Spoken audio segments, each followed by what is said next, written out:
News Channel 9's John Pless is digging into the problem. He joins us now to share what he's learned. John?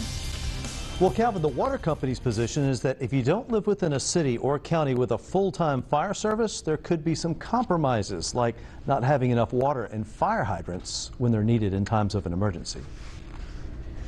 And all of a sudden I see this house fairly well involved with flames out of this side of the house.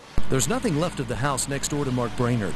These are pictures a viewer sent us showing the massive flames before Tri Community volunteer firefighters arrived a few minutes after the call.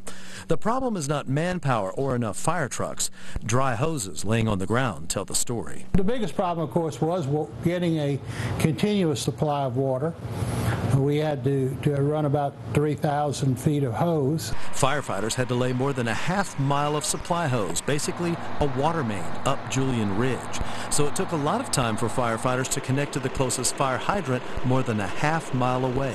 It makes me feel unprotected, even though we pay for fire service. I know they're volunteers and they did the best they could, but it's too far to get any water. Before that long supply hose delivered water, firefighters had to ferry tanker trucks to supply the water. And I'm just amazed that there's no fire hydrants anywhere near. The subdivision was built in the 1970s, long before today's standards that require hydrants every 1,000 feet. So there's one hydrant at the bottom of the ridge, and the water main going up is too small to support another hydrant. To run a fire hydrant, by code now, the line must be a minimum of 6 inches in diameter. But in the Valley View subdivision, neighbors could only watch this house burn to the ground.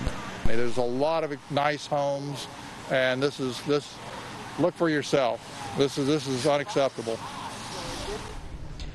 Eastside Utility District Manager Don Stafford declined an on-camera interview, but he told me by telephone that Eastside does have the money to upgrade water lines and add hydrants to older neighborhoods. He said that's something that people who live outside cities like Chattanooga have to live with, since those cities pay for hydrants and adequate water.